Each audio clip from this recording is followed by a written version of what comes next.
आस्था times, समाजसेवेची आस्था असणारं एकमेव व्यासपीठ। अर्जाचा विचार आणि प्रत्येक प्रश्नाला या ठिकाणी उत्तर लगेच अंमलबजावणी, गतिमान प्रशासन, विकासाचा महामेरू सन्माननीय दादा।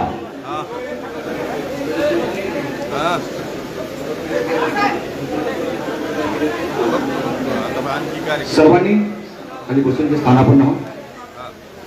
आजच्या सभेला उपस्थित असणारे मुंबई कृषी उत्पन्न बाजार समितीचे चेअरमन अशोकराव डक, माळेगावचे चेअरमन बाळासाहेब तावरे, सोमेश्वरचे चेअरमन पुरुषोत्तमदादा जगताप, संभाजी होळकर, विश्वासराव देवकाते पाटील, सचिन सातव, प्रमोद काकडे, किरण गुजर, शहाजीराव काकडे, दत्तात्रय येळे, राजवर्धन शिंदे, संदीप जगताप, अमृता गार्डी, भरत खैरे, अनिल लडकर, ज्ञानेश्वर कवले, तानाजीराव कोकरे, अनंतकुमार होळकर, सुनील भगत, संग्राम सोरसे, पी.के. हिरवे, संपतराव जगताप, विक्रम भोसले, राजेंद्र रायकर, रविराज तावरे, रोहित जगताप, शौकत कोतवाल, अप्पासाहेब शेळके, लक्ष्मण गोखले, शैलेश राजकर, गोरख चौलम, गोविंद जगताप आज दौऱ्यामध्ये सहभागी झालेले सर्वच आमचे वडीलधारी सहकारी, आजी माजी पदाधिकारी, ज्यांच्या विनंतीला मान देऊन आपण आजच्या कार्यक्रमाच्या करता उपस्थित झालो ते दिलीपराव जगताप, गावचे सरपंच हनुमंतराव भगत, उपसरपंच प्रमोद जगताप, ग्रामपंचायतीचे सर्व सन्माननीय सदस्य, गावातील जमलेले सर्व प्रतिष्ठित आजी माजी सहकारी, पदाधिकारी, ग्रामस्थ, पत्रकार मित्र, बंधू भगिनींना आणि माझ्या तरुण मित्रांनो, आज खूपच मला यायला उशीर झाला। मी खरं तर सकाळी 6ला सुरुवात केली, पण कार्यक्रम पण जास्त होते, अनेक ठिकाणी भेटी द्यायच्या होत्या, त्याच्यावर तुमच्याकडे मी 1 वाजता येणार होतो, तिथं जवळपास मी 4 वाजता आलो। त्याबद्दल खरोखरीच मी दिलगिरी व्यक्त करतो, कारण माझा वेळ जसा महत्वाचा आहे त्यापेक्षा तुमचाही वेळ महत्वाचा असतो। आणि आदरणीय पवार साहेबांनी प्रथम पासून आपल्याला वेळेचं महत्व समजावलेलं आहे, त्याच्यावर मी पण तेच गोष्ट पुढे चालू ठेवायचा प्रयत्न केला, पण आज मला थोडंसं त्याला गालबोट लागलं, हे मान्य करावं लागेल। त्याबद्दल मी पुन्हा एकदा दिलगिरी व्यक्त करतो। आज काही ठिकाणी ग्रामपंचायतीच्या निवडणुका पण होत्या। आपल्या जळगाव कडेपठार इथली एक निवडणूक होती, आपली ग्रामपंचायत भिलारवाडीची निवडणूक होती। तिथं आपल्यातले सहकारी आपल्यात लढत असतात आणि त्याच्यात निकाल लागत असतो। आज आमच्या जळगाव कपमध्ये अशोकराव कोकडेंचे विचाराचे 5 लोक आणि लोणकरांच्या विचाराचे 2 लोक, असे 7 लोक निवडून आले। आता जळगाव कपेची जबाबदारी अशोकराव कोकडेंचे विचाराच्या सहकाऱ्यांना ते पार पाडावं लागणार। परवा नवीन काही सरकारमध्ये बदल झाला, त्याच्यात आता नवीन आलेल्या सरकारने डायरेक्ट पुन्हा लोकांच्यातलं सरपंच, डायरेक्ट नागरिकांच्यातलं नगराध्यक्ष, अशा प्रकारचे निर्णय घेतलेले, ते तुम्हाला पेपरला वाचायला मिळाले असतील। सरकार बदलतात तसे काही निर्णय बदलतात आणि त्याच्याबद्दलचं बिल आता सभागृहामध्ये येईल। ज्यावेळेस ते अधिवेशन घेतील त्यावेळेस प्रत्येक जण आपापली भूमिका मांडतील। मार्केटला देखील पूर्वी सोसायटीतनं आपण काही प्रतिनिधी निवडून देतो, पंच कमिटी त्याला मतदान करते, आणि ग्रामपंचायतीमधनं काही सहकारी आपण निवडून देतो, प्रक्रियेमधनं देतो, व्यापाऱ्यांचे प्रतिनिधी, हमाल मापाड्यांचे प्रतिनिधी, अशी वर्षानुवर्ष परंपरा चालू होती। त्याच्यात पण काही त्यांनी बदल केलाय। जसं आमदारकीच्या निवडणुकीमध्ये मोठ्या प्रमाणावर मतदान असतं, तसं आता मार्केट कमिटीचं पण मतदान मोठ्या प्रमाणावर होणार आहे। वास्तविक त्याच्यामध्ये काही राज्यातल्या मार्केट कमिटींची अवस्था फी भरायची देखील नाहीये, जो निवडणुकीचा खर्च असतो तेवढी देखील भरायची त्यांची ऐपत नाहीये। मध्ये याबद्दल मी अशोकराव डक, बाळासाहेब नाटा, असे काही सहकारी मित्र माझ्याकडे आले होते. मी त्याबद्दलची सगळी माहिती इतंभूत त्यांच्याकडनं घेतली. आपल्या महाराष्ट्रामध्ये किती अशोकराव किती नगर मार्केट कमिट्या पैसे भरू शकणार ना? जवळपास 60 ते 65% मार्केट कमिट्या त्यांच्या अधिकाऱ्यांचे आणि कर्मचाऱ्यांचे पगार करत असताना त्यांना ओढाताण करावी लागते. मी ती भूमिका सभागृहामध्ये मांडेल. त्याला मुख्यमंत्री उपमुख्यमंत्री ऐकून घेतील. सरकारने जर मंत्रिमंडळ अस्तित्वात आणलं तर संबंधित खात्याचे मंत्री पण ते ऐकतील आणि ते त्यांची काय उत्तर असतील ते देईल. पण हे सगळे नवीन प्रश्न आहेत. मी बिलारवाडी पण ग्रामपंचायतीमध्ये आपले गौरव चौलोन यांच्या विचाराचे 5 जण, कल्याण चव्हाण, सुभाष बिलारे, मला वाटतं कल्याण माझी सरपंच होतो ना, हा दुसरी लीग, अलकाताई तुझी दुसरी लीग, माझी 7वी लीग. अलकाताई कोणती, तत्वशिला जगताप, आशाताई कोमणे, हे आमच्या बंधू भगिनी, जवळपास 3 महिला आणि 2 असे 5 जण निवडून आले. माजी सरपंच मला वाटतं अतुल बिलारे विचाराचे 2 लोक निवडून आले. ठीक आहे, निवडणुका चालतात. पण मला गोरखला सांगायचंय, मला अशोक कोकणेंना सांगायचंय, मला तुम्हाला सगळ्यांना सांगायचंय, कल्याण तुला मला सांगायचंय की या निवडणुकीमध्ये जेवढा हिरीहिरीनं तुम्ही भाग घेता, गावच्या गाव, मी आता येताना महिला तर ह्या रांगच्या रांग मला भेटली. गुलालाने सगळ्या माझ्या महिला त्या ठिकाणी गुलाल त्यांच्या अंगाला लागलेला होता, साडी, सगळं काही, चेहरे ओळखू येत नव्हते कोण कोणाचं काय. पण एवढा उत्साह असतो, चांगली गोष्ट आहे. लोकशाहीमध्ये हे ज्वलंत, लोकशाहीचं एक ज्वलंत उदाहरण आहे. पण माझी एवढीच विनंती आहे की त्याच्यानंतर देखील 5 वर्ष तुम्ही सगळ्यांनी ज्या हिरीहिरीनं निवडणुकीमध्ये भाग घेतलेला असतो तेवढ्याच हिरीहिरीनं आपण सगळे, आता जिल्हा परिषद तालुका पंचायतीच्या निवडणुका लागतील, त्याच्यातनं आपण आपले सभापती, उपसभापती, जिल्हा परिषद अध्यक्ष, विशेष समिती सभापती, उपाध्यक्ष नेमू आणि त्याच्यानंतर आपल्या कामाला वेग येईल. पण त्याच्यातून केंद्राच्या, राज्याच्या, जिल्हा परिषदेच्या विकासाच्या योजना किंवा जिल्हा नियोजन समिती असते, आमदार निधी असतो, खासदार निधी असतो, राज्य सरकारचा निधी असतो, 25-15चा ग्रामविकासचा निधी असतो, अशा वेगवेगळ्या निधीतून आपण या सगळ्या गोष्टी करण्याचा प्रयत्न करतो. जनसुविधा अंतर्गत ग्रामपंचायतीला आपण निधी देत असतो आणि बऱ्यापैकी गेले 2.5 वर्ष उद्धव ठाकरे साहेबांच्या नेतृत्वाखाली महाराष्ट्रामध्ये काम करत असताना शिवसेना, राष्ट्रवादी काँग्रेस आणि काँग्रेस या सगळ्यांनी मिळून आपापल्या पद्धतीनं तिथं कामं केली. 2 वर्ष कोरोनाची होती, संकट होतं.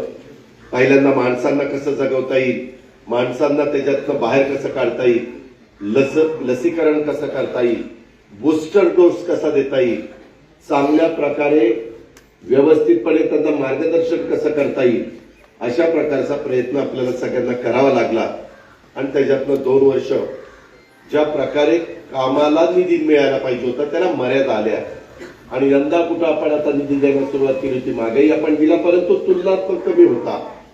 परंतु आता अचानक एकनाथराव शिंदेंनी वेगळी भूमिका घेतली आणि त्याच्यामुळे काही राजकीय स्थित्यंतर घडली आणि त्याच्यातून गेले महिन्यापूर्वी राज्यामध्ये हे जे काही सरकार आलंय, शिवसेना, शिंदे गट आणि भाजपा अशा पद्धतीचं ते सरकार आहे. परंतु महिनाभरामध्ये त्यांना मंत्रिमंडळाचा विस्तार करता आला नाही, खातेवाटप करता आलं नाही. ज्या काही अडीअडचणी आपल्या महाराष्ट्रातल्या वेगवेगळ्या भागामध्ये आलेल्या आहेत, पडतोय तिथं अतोनात पाऊस पडतोय, अक्षरशः जमिनी खरडून गेलेल्या आहेत. यांच्या मराठवाड्यामध्ये देखील नांदेड असेल, हिंगोली असेल, अतिशय वाईट अवस्था नदीकाठच्या भागाची झालेली आहे. तीच गोष्ट माझ्या विदर्भातली आहे. अशा प्रकारे तिथं तो शेतकरी अडचणीत आहे, आत्महत्या करतोय आणि त्याला वाचवण्याच्या करता मदत झाली पाहिजे. त्याला तिथं पुढं खरीपाची पिकं गेलेली असताना त्याच्या पीक कर्जाचं कसं करायचं, त्याच्या पीक विम्याचं कसं करायचं, त्याला पुन्हा आता 2-2दा दुबार पेरणी करून देखील त्याला आता जवळपास ऑगस्ट महिना उजेडलेला असल्यामुळं दुसरं कुठलं पीक घ्यायचं, काही ठिकाणी गोगल गायींचा प्रादुर्भाव झालेला आहे, अशी खूप काही वेगळी संकट आहेत. मी मध्ये दौऱ्यावर विरोधी पक्ष नेता म्हणून गेलेलो होतो आणि त्याच्यातनं मी राज्यपालांना भेटलो, मुख्यमंत्र्यांना भेटलो, उपमुख्यमंत्र्यांना भेटलो. त्यांना आम्ही भुजबळ साहेबांनी जे कोणी माझ्याबरोबर होते त्या सगळ्यांनी मिळून ते निवेदन दिली आणि आता तुम्ही सरकारमध्ये आहात, इथं पहिलं लक्ष घाला, इथं पहिल्यांदा अडचणीतल्या माणसाला बाहेर काढा, त्याला खऱ्या अर्थाने सरकार त्याच्या पाठीशी अशा प्रकारचं काम कृतीतनं तुम्ही त्या ठिकाणी निर्माण करा, असं आपण त्या बाबतीमध्ये सांगतोय. पुढेही आपल्या इथं जिल्हा परिषदेच्या बऱ्याच निवडणुका लागतील. कदाचित त्या निवडणुका डायरेक्ट ग्रामस्थांच्या बद्दल सरपंच जे मागमध्ये त्यांनी केलेलं होतं, मी त्यांना म्हणत असतो की डायरेक्ट जर ग्रामस्थांच्यातनं सरपंच करता, डायरेक्ट नागरिकांच्यातनं नगराध्यक्ष करता, मग डायरेक्ट महाराष्ट्रातलाच मुख्यमंत्री होऊ द्या ना. महाराष्ट्रातली जनता ठरवेल कुणाला मुख्यमंत्री करायचं, डायरेक्ट महानगरपालिकेला ठरू द्या त्यांचा महापौर कोण करायचा, डायरेक्ट देशाला ठरू द्या पंतप्रधान कोण करायचा. त्यांचा असं ठराविक लोकांना अधिकार आणि ठराविक लोकांना नाही, हे वागणं बरं नव्हतं. तुम्ही तुमच्यात फोडाफोडी करणार आणि त्याच्यातनं इकडून तिकडे जाणार आणि मग आता आमचं 145 पेक्षा बहुमत झालं, आता आमचा मुख्यमंत्री. खरं तर काल सुप्रीम कोर्टामध्ये मॅटर होती, सुप्रीम कोर्टाचे सर्वोच्च सुप्रीम कोर्टाचे न्यायाधीश यांनी काय त्या ठिकाणी विचार मांडले किंवा त्यांचं मत व्यक्त केलं हेही आपण ऐकलं. आता ती तारीख पुन्हा आहे, कदाचित ते जा निकाल काय लागेल म्हणून मंत्रिमंडळाचा विस्तार करू नका काय अशी शंका नागरिकांना येते. कारण दुसरं काही कारण नाही, बहुमत आहे का. यांनी महाराजांनी 40 घेऊन जात असताना सगळ्यांनाच सांगितलं तुला मंत्री करतोय, असंही असू शकतं. त्याच्यामुळं कुणाला मंत्री कुणाला राज्यमंत्री, आता ते 105 भाजपचे त्यांनाही वाटतं, 106 मला वाटतं, किंवा आपल्यालाही आता मंत्रीपद मिळालं पाहिजे. एक तर त्यांना मुख्यमंत्री पद नसल्यामुळं त्यांच्या आमदारांचे इतके चेहरे पडले की न सांगितलेलं बरं. ठीक आहे, तो राजकीय त्या ठिकाणी घटना घडल्या त्या खोलामध्ये मी जास्त जात नाही, परंतु मधी मला प्रमोद जगताप भेटले होते आणि त्यांनी सांगितलं की दादा साहेबाच्या वाडीमध्ये विविध विकास कामाचं लोकार्पण आणि एक कार्यकर्त्यांचा मेळावा अशा पद्धतीने घ्यावा, काही लाख रुपयांची कामं ही आपण त्याच्यामध्ये केलेली आहे.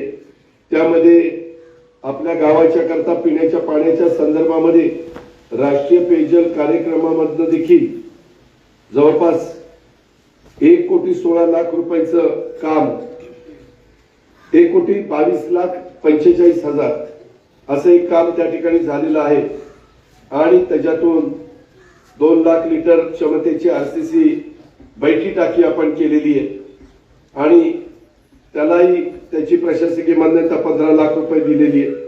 त्या सगळ्या गोष्टी घडलेल्या आहेत. खरं तर ही ज्यावेळेस योजना झाली त्यावेळेस मानसिक 40 लिटर पाणी ग्रामीण भागामध्ये द्यायचं धोरण होतं. नंतर आम्ही लोकांनी बदललं, आता ते मानसिक 55 लिटर ग्रामीण भागामध्ये, शहरी भागामध्ये काही ठिकाणी 70 आहे, काही ठिकाणी 135 लिटर आहे. अशा पद्धतीनं महानगरपालिका, नगरपालिका अ वर्ग, ब वर्ग, क वर्ग, ड वर्ग आणि नगरपंचायती असं ते त्याच्यातलं धोरण आहे. त्या पद्धतीनं पण कामं बारामतीमध्ये आणि महाराष्ट्रामध्ये मोठ्या प्रमाणावर आपण हातामध्ये घेतली. खरं तर मला नेहमीच वाटतं अशा प्रकारची कामं झाल्यानंतर कामाचं भूमिपूजन उद्घाटन हे निमित्त असतं, पण त्या निमित्तानं तुम्हाला भेटता येतं. आता देखील आल्यानंतर आपल्या इथं आम्ही स्वयंभूचं त्या ठिकाणी दर्शन घेतलं. त्या संदर्भामध्ये मी आता शिखर बघत होतो. शिखर पण माझं दिलीपराव तुम्ही सगळ्यांनी काम केलं होतं, परंतु आता तिथं काही झाडं उगवलेली आहेत. माझी तुम्हाला सगळ्या ग्रामस्थांना, काही माझ्या आता सोपा परगणा परिसरातले, काही बागायती भागातले सर्व कार्यकर्त्यांना विनंती की बाबांनो, मी बारामती शहरात पण काही कामं करतोय, तिथेही मी दाखवत असतो की काही इमारती त्याच्यामध्ये पक्ष्यांच्या बिया, पक्ष्यांच्या फळ खाल्लं तर त्याच्या बी देखील त्याच्या पोटात जातं आणि विष्ठेतनं ज्यावेळेस बाहेर पडतं ते जर बी त्या अशा प्रकारच्या कुठं पडलं तर इतकं जोमाने म्हणजे आपण बी पेरून जसं जोरात येणार नाही त्यापेक्षा जोरात तिथं ते झाड उगवतंय आणि त्याचा खूप मोठा फटका शिखराला बसतोय, खूप मोठा फटका इमारतीला बसतोय. अक्षरशः सिमेंटची काम असलं तरी ते क्रॅक करतंय, मुळ्या त्याच्या अशा खूप गोष्टी होतात. तर त्याच्यामध्ये देखील आपण जे आता नवीन निवडून आलेले आमचे ग्रामस्थ हे असतील सदस्य असतील त्यांनी आणि तुम्ही सगळ्यांनीच लक्ष दिलं पाहिजे अशी माझी आपल्याला सगळ्यांना आग्रहाची, नम्रतेची, कळकळीची विनंती आहे. त्या महाविकास आघाडीच्या सरकारच्या काळामध्ये आपण सगळ्यांनी कोरोनाच्या संकटामध्ये यशस्वी सामना केला. आता कुठं परिस्थिती डोळ्यावर येत असतानाच हे सत्तांतर झाले तरी देखील स्वाईन फ्लू म्हणून एक आजार आलेला आहे आणि त्याच्यातून काही लोक दगावलेली आहेत आणि काही ठिकाणी अजूनही कोरोनाचं संकट डोकं वर काढतंय. त्याच्यामुळं इथं माझा मास्क सोडला तरी एकही पठ्ठ्याने मास्क लावलेला नाही अशा पद्धतीचं आहे. ठीक आहे, तुमच्यामध्ये रोगप्रतिकारक शक्ती वाढली पाहिजे. लोकही बरेच दिवस मास्क लावून वैतागले, अशा प्रकारचं सगळ्या अडचणी होत्या. परंतु दुर्लक्ष करून तुम्हाला मला चालणार नाही, कारण मागं तुमच्या माझ्या घरातली जीवाभावाची माणसं आपल्याला सगळ्यांना सोडून गेलेली आपण सगळ्यांनी अनुभवलेली आहे आणि त्याच्यामुळं या सगळ्याकडं आपण तितक्याच गांभीर्याने लक्ष दिलं पाहिजे. आता साहेबाच्या वाडीचीच दिलीपराव सांगतात 11 लोक आपल्याला त्या ठिकाणी सोडून गेली. म्हणजे पहिल्यांदा आपल्याला जाणवलंच नाही की तो आजार किती गंभीर आहे, तो रोग कशा पद्धतीनं माणसाला संपवतो. सगळे आपण नवीनच होतो, पहिल्यांदाच त्याच्या पद्धतीनं कोण म्हणतंय चायनातनं, कोण म्हणतंय इतर देशातनं, कोण म्हणतंय दुबईतनं, कुठून तरी तो आजार आला होता आणि त्याची जबरदस्त किंमत आपण सगळ्यांनी मोजलेली आहे. ही पण आठवण आपण विसरता कामा नये अशी माझी आपल्याला विनंती आहे. आज 1 महिना उलटून गेला तरी देखील मंत्रिमंडळाचा विस्तार होत नाहीये. फक्त मुख्यमंत्री आणि उपमुख्यमंत्री दोघच जण राज्याचा कारभार त्या ठिकाणी करतायत. त्यामुळे राज्यातली किती काही म्हटलं तर विकास कामं ठप्प झाली आणि आता त्यांच्यावर इतका भार आलेला आहे की मुख्यमंत्री आजारी पडायला लागले. कुणीच आजारी पडू नये, पण तोच जर भार मुख्यमंत्री महोदय, मी चांगल्या भावनेने म्हणतो, मी त्याच्यात राजकारण करत नाही, टीका टिप्पणी करत नाही, तेच तुम्ही बाकीच्या 40-42 लोकांचं मंत्रिमंडळ केलं असतं तर कामाची वाटणी झाली असती. जो तो पालकमंत्री त्यांच्या जिल्ह्यामध्ये काम करत राहिला असता. अशा प्रकारची संकट आल्यानंतर आढावा बैठकी झाल्या असत्या, त्याच्यामध्ये काय लोकांचे प्रश्न आहेत ते समजून घेता आले असते. आता अनेक जण काही सांगतात, परंतु सचिवांना सांगितलं तर सचिव म्हणतात की आम्हाला आदेश पाहिजे, पण ते आदेश देण्याच्या करता त्या खात्याच्या मंत्र्याची जबाबदारीच कुणावर नाही, सगळीच जबाबदारी मुख्यमंत्र्यांकडे. म्हणजे देवेंद्र फडणवीसांच्याकडे पण अजून कुठलं खातं नाही, कारण मी उपमुख्यमंत्री पद बघितलंय. त्यांना कुठलं तरी खातं दिल्यावर त्या खात्यावर ते त्या ठिकाणी जे काही आदेश असतील ते आदेश देऊ शकतात. जो काही निर्णय घ्यायचा असेल तो निर्णय तो घेऊ शकतात. ही पण बाब आपण सगळ्यांनी लक्षामध्ये घेतली पाहिजे. सरकार येत असतात, सरकार जात असतात. आता देखील आपल्या भिलारवाडी आणि तुमच्या जळगाव कपाला निवडणूक झाली. ठीक आहे, कधी कोण निवडून येतं, कधी कोण निवडून येतं, पण काम विकासाची तशीच पुढे चालू असतात. आता हे दोघं जण सरकारमध्ये आल्यानंतर जनहिताच्या प्रत्येक निर्णयाला स्थगिती देण्याचं काम त्या सरकारने केलं. कामं काही वैयक्तिक कुणाची होती का? कामं सार्वजनिकच होती, वेगवेगळ्या गावची, तालुक्याची, जिल्ह्याची, राज्याची होती, पण दिली स्थगिती. आणि त्याच्या संदर्भामध्ये पुढचंही नक्की सांगत नाही की पुढे काय होणार आहे. त्याच्यामध्ये ग्रामविकास विभागाच्या निधीसह जिल्हा नियोजन मंडळाच्या निधीला देखील या मान्यवरांनी स्थगिती दिलेली आहे. असं कधी महाराष्ट्रामध्ये घडलं नव्हतं. आता महाविकास आघाडीच्या सरकारने पण अधिक चांगल्या प्रकारचे निर्णय घेतले, परंतु हे निर्णय कोणत्या हेतूने ते बदलतायत ते अजून राज्याला समजायला मार्ग नाहीये. त्याच्यातूनच आज आपण या सगळ्या गोष्टी बघतोय. गावच्या विकासाला गती मिळण्याच्या ऐवजी राजकारण मोठ्या प्रमाणावर होणार आहे. त्यामुळे गावाच्या विकासाला खीळ बसणार आहे. बरं, आम्ही सगळ्यांना सांगतो, ज्यावेळेस आम्ही पदावर असतो त्यावेळेस आम्ही नियम तोडून चालत नाही. आम्ही ज्यावेळेस तुम्हाला सांगतो नियमाने वागा. आम्ही ज्यावेळेस तुम्हाला सांगतो 10च्या पुढे रात्री लाऊडस्पीकर बंद, परंतु आता मुख्यमंत्री फिरत असताना रात्री 1:30 काय 2 काय लाऊडस्पीकर चालू. बर, पोलिसांना सांगावं तर पोलिसांना आदेश देणारे जर नियम तोडत असतील तर बिचारे पोलीस तरी काय करणार. आम्ही जर म्हणलं की अरे ते कसं चालतं, ते पोलीस म्हणतात आमच्या घड्याळात अजून 10च वाजले नाही. त्यांना दुसरं उत्तर नाही. ते कसं म्हणतील 1:30 वाजला तरी मुख्यमंत्री बोलतात, तर आम्ही काय करायचं. तर बिचाऱ्याची उलबदली ही अवस्था, अशी सगळी परिस्थिती आहे. मी मध्ये राज्यपाल महोदयांना पण सांगितलं, राज्यपाल महोदय तुम्हाला तो सांगण्याचा अधिकार आहे, तुम्ही सांगा. जरूर प्रत्येकाला पक्ष वाढवण्याचा, गट वाढवण्याचा अधिकार आहे. पार्टीमध्ये इतरांना प्रवेश देण्याचा अधिकार आहे.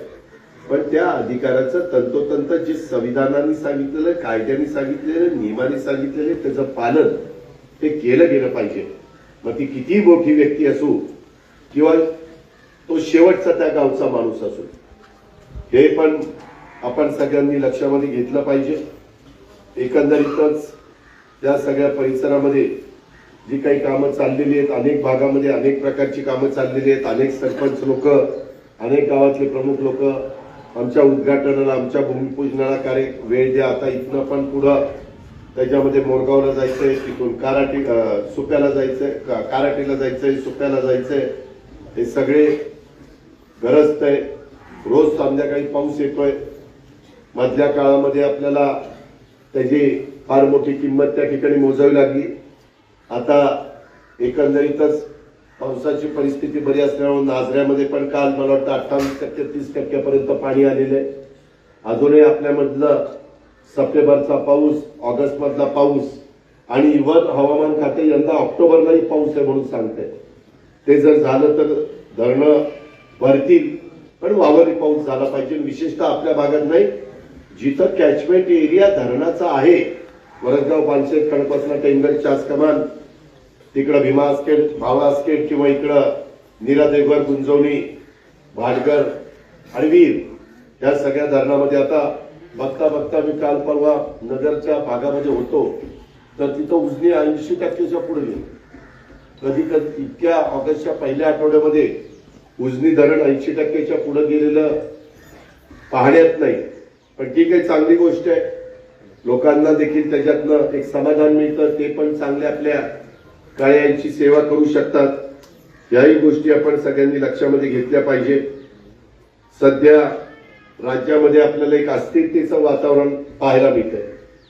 काही जणांच्याकडनं जाणीवपूर्वक, मला तुम्हाला सगळ्यांना सांगायचंय, धर्माधर्मामध्ये, जाती जातीत, समाजामध्ये तेढ निर्माण करण्याचं जाणीवपूर्वक प्रयत्न त्या ठिकाणी केला जातो. मात्र कृपया कोणी अशा लोकांच्या नादाला लागू नका. त्यांच्या राजकीय इच्छा पूर्ण करण्याकरता आपलं सामाजिक वातावरण बिघडून देऊ नका.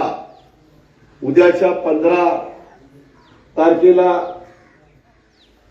स्वातंत्र्य दिन आहे. ज्या कुठल्या स्वातंत्र्य सेनानींनी त्या काळामध्ये स्वतःच्या जीवाची पर्वा न करता, कुटुंबाची, प्रपंचाची पर्वा न करता त्या लढ्यामध्ये महात्मा गांधींनी आवाहन केल्यानंतर स्वतःला झोकून दिलं. त्यांनी स्वातंत्र्य मिळवल्यामुळे आपण सगळेजण हे दिवस पाहतो. आणि त्याच्यामुळे 75वा स्वातंत्र्य दिन सर्वांचा, भारतीयांचा आहे. अतिशय आनंदाने, अतिशय उत्साहाने आपण प्रत्येकाने आपापल्या घरावर झेंडा त्या ठिकाणी लावला पाहिजे. आणि तो स्वातंत्र्य दिनाचे 75वं वर्ष हे साजरं केलं पाहिजे. अशा प्रकारची देखील माझी आपल्याला सगळ्यांना आग्रहाची, नम्रतेची, कळकळीची विनंती. पण हे करताना आपण अनेक वर्ष आपापल्या भागामध्ये राहतो. कधी हा त्या जातीचा, त्या नात्याचा, त्या गोत्याचा अशा प्रकारचा भेदभाव आपल्याला आदरणीय पवार साहेबांनी शिकवला नाही, शाहू फुले आंबेडकरांनी शिकवला नाही, युगपुरुष छत्रपती शिवाजी महाराजांनी शिकवलेलं नाही. पुण्यश्लोक अहिल्यादेवी होळकर असतील किंवा अण्णाभाऊ साठे असतील, कुणीही महान व्यक्ती ज्या होऊन गेलेले आहेत त्याच्यातल्या कुणीही हे आपल्याला शिकवलेलं नाही. ह्याची खुणगाठ सतत मनामध्ये ठेवा आणि त्या प्रकारे आपण सगळ्यांनी वागा आणि आपल्या राज्याचं, आपल्या परिसराचं सामाजिक वातावरण कदापि बिघडून देऊ नका.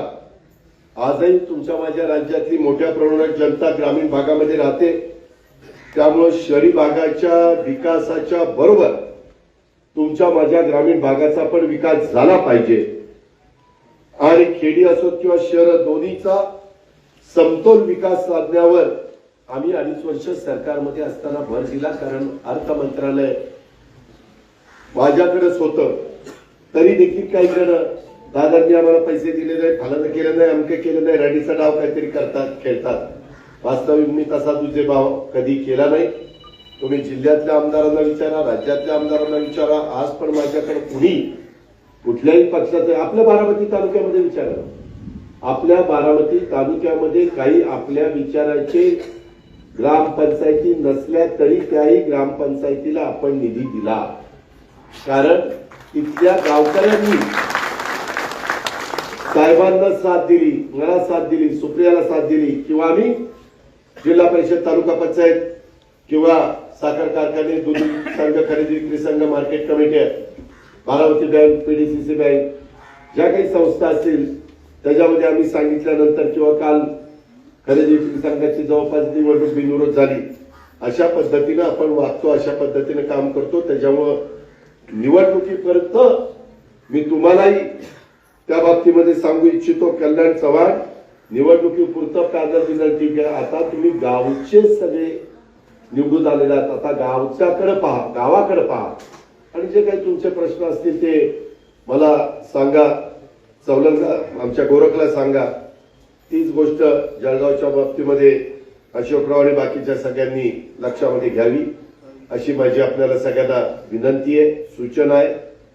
आपल्या आणखीन कसे प्रश्न सुटतील, वेगवेगळ्या पद्धतीचे कामं दर्जेदार कशी होतील, त्याच्यात राजकारण कसं येणार नाही, त्याचबरोबर ज्या ज्या काही संस्था असतील त्या संस्थेचा फायदा हा सर्वांना कसा मिळेल याही बद्दलचा प्रयत्न आपण सगळ्यांनी मिळून त्या बाबतीमध्ये केला पाहिजे अशी माझी आपल्याला सगळ्यांना आग्रहाची, नम्रतेची, कळकळीची विनंती आहे.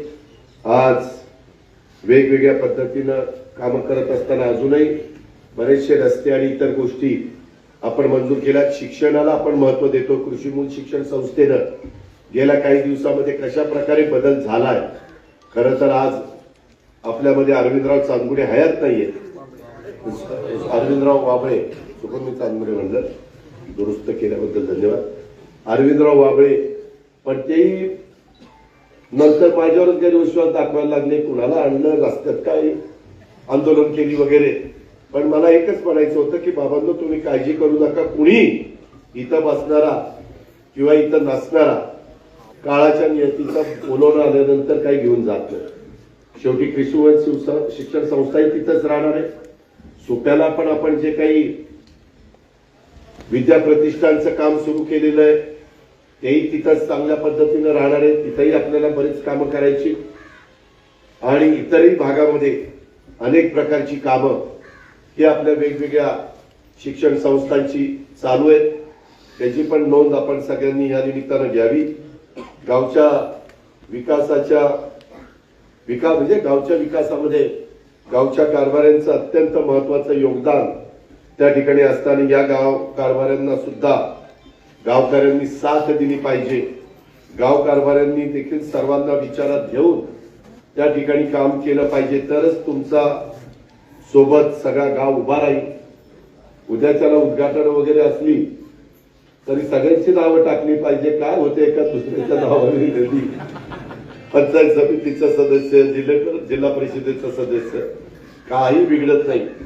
प्रमोद, जरा दिलदारपणे मोठ्या मनाने दुसरा चुकत असला तरी आपण चुकायचं, एक मिनिट प्रबोधला पण अजून दिलीपरावांकडे गेलो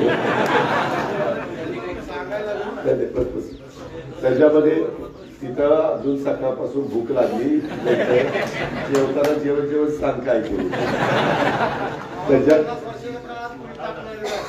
होय बाबा होय त्याच्या संदर्भात कुणीच कुणाला देऊ नये म्हणजे कुणीच चुकीचं वागू नये मी म्हणजे सायंबाच्या वाडी पुरतच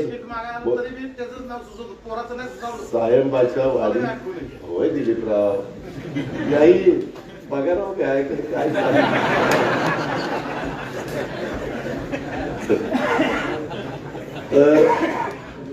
तर त्यांच्याही बोलण्यात तथ्य मी काही कुणाचं नाकारत नाही परंतु सगळ्यांनी मिळून मिसळून त्या बाबतीमध्ये काम केलं पाहिजे. आज अनेक गावकऱ्यांनी अनेक ग्रामस्थांनी अनेक प्रमुख कार्यकर्त्यांनी मला निवेदन दिली. हनुमान पाटील माझ्या विरोधी पक्ष नेत्यालाही पण बऱ्यापैकी स्टाफ असतो ठेवता येतो तो त्यांचा अधिकार आहे म्हणजे अधिकार विधिमंडळाने दिलेला आहे त्यांचा अधिकार नाही विधिमंडळाने दिलेला आहे. त्याच्यामुळे आपला बराचसा जुना स्टाफ आपल्याकडे ठेवलेला आहे जेवढा नियमाने ठेवता येतो. त्याच्यावर हनुमंतराव पाटीलच जे पूर्वी आपल्याकडे तहसीलदार होते तेच बारामतीची ही कामं बघतील. बाकीचे सगळे पदाधिकारी समोर स्टेजवर बसलेले आहेत ते त्या पद्धतीने. त्याच्यावर आज काही मला चोपडे म्हणजे जलसंपदाची कामं सांगितली काही मला मुंबईतली कामं सांगितलेली काही मला बारामतीतली कामं सांगितलेली प्रांताकडची तहसीलदारांच्याकडची. तर त्या ठिकाणी आज प्रांत आजारी आहे. मला त्यांचा सकाळी फोन आला होता की दादा मी आजारी असल्यामुळे मी दौऱ्यात सहभागी होऊ शकत नाही. तर मी त्यांना सांगितलं की हनुमान पाटलांच्याकडे मी ती कामं देईल ती आपण बघा नियमाच्या अधीन राहून त्याच्यामध्ये त्या अडचणीतल्या माणसाला न्याय देण्याचा प्रयत्न करा अशाही प्रकारे मी बोललो. काही पोलीस खात्याची पण आहेत तर पोलिसांच्याही संदर्भामध्ये संबंधित वरिष्ठ अधिकाऱ्यांच्या कानावर घालील. उद्या मी पुण्यामध्ये दिवसभर असल्यामुळं काही वरिष्ठ अधिकाऱ्यांना पण मी उद्या पुण्यामध्ये माझी गाठभेट होईल आणि त्या प्रकारे ती कामं मार्गी त्या ठिकाणी लावी. एकंदरीतच गाव कारभाऱ्यांनी लोकाभिमुख पारदर्शक प्रामाणिक आणि सचोटीच्या कारभारातून आपल्या सायंबावाडीचं गाव सायंबाच्या वाडीचं गाव मोठं करावं ते मोठं व्हावं. गावच्या विकासासाठी सर्वांना सोबत घ्यावं. गटातटाचं राजकारण काही फायद्याचं नसतं. मी तुम्हाला खरंच सांगतो बारामती तालुक्यामध्ये का एवढा विकास होऊ शकतो कारण मला एकदा तुम्ही निवडून पाठवल्यानंतर मला गटातटाच्या राजकारणामध्ये तुम्ही वेळ जाऊन देत नाही. त्याच्यामध्ये सगळेजण एकोप्याने त्या ठिकाणी राहतात. काही कारखान्यामध्ये आता पुरुषोत्तम दादा काही इतर सहकारी असतात काही तिथं पण भांड्याला भांडं लागतं. इथं बाळासाहेब पण आहे बाळासाहेब किंवा आपल्याच ग्रुपमधले काही इतर विचाराचे असतात परंतु शेवटी साहेबांनी आम्ही घेतलेला निर्णय अंतिम मानून आपण पुढे जातो. त्याच्यामुळे आपल्या संस्था पण इतर राज्यातल्या तालुक्याच्या आणि जिल्ह्याच्या संस्थांच्या तुलनेनं चांगल्या चाललेल्या आहेत. त्या अधिक चांगल्या चालाव्यात. लोकांना त्याचा पुरेपूर फायदा व्हावा हीच आमच्यासारख्यांची सगळ्यांची धारणा आहे आणि त्याच्यामुळेच गटातटाचं राजकारण कुणीच करू नये त्या मताचा मी देखील आहे. गावच्या विकासासाठी सर्व गाव एकजुटीने कसं काम करेल त्याकरता आपण लक्ष द्यावं आणि त्याच्याकरता आम्ही सगळेजण तुमच्या पाठीशी उभा आहोत. त्याच्यामध्ये आमच्यामध्ये तुझा भाव होणार नाही ही पण खात्री मी राष्ट्रवादी काँग्रेस पक्षाच्या वतीनं व्यक्तिशः माझ्या वतीनं माझ्या सर्व सहकारी मित्रांच्या वतीनं मी तुम्हाला देतो. सायंबाच्या वाडी गावाच्या विकासासाठी हनुमंत भगत प्रमोद जगताप आणि त्यांच्या सगळ्या टीम ज्या प्रकारे पाठपुरावा केला आणि कामं केली त्याबद्दल मी त्यांचं मनापासून अभिनंदन करतो कौतुक करतो आणि अशाच पद्धतीची कामं आपापल्या गावामध्ये आपापल्या वाडी वस्तीवर करण्याचा प्रयत्न हा तुम्ही सगळ्यांनी देखील करावा अशा सूचना आपल्याला सगळ्यांना करतो. आज तुमच्या सगळ्यांच्या साक्षीनं सायंबाच्या वाडीच्या परिसरामध्ये जी विकास कामं झालेली आहे त्याचं लोकार्पण झालं असं जाहीर करतो आणि आपल्या सगळ्यांची रजा घेतो. जय हिंद, जय भारत. धन्यवाद. रामकृष्ण हरी डेव्हलपर्स घेऊन येत आहेत वृंदावन सिटी फलटण शहराच्या प्रस्तावित ring road touch collector N प्लॉटचा भव्य प्रकल्प. फलटण पुणे रस्त्यावर शहरालगतच हुंडाई शोरूमच्या मागे गुंतवणुकीसाठी सुवर्ण संधी आणि शहरापासून हाकेच्या अंतरावर अर्थसहाय्य उपलब्ध. संपर्क चैतन्य रुद्रभटे. मोबाईल 9158 60 60 46. दिग्विजय सिंह माने 73 87 55 26 77 आणि सुधीर जगदाळे 99 220 999 59. आमच्या नवीन बातम्या पाहण्यासाठी आजच आमच्या आस्था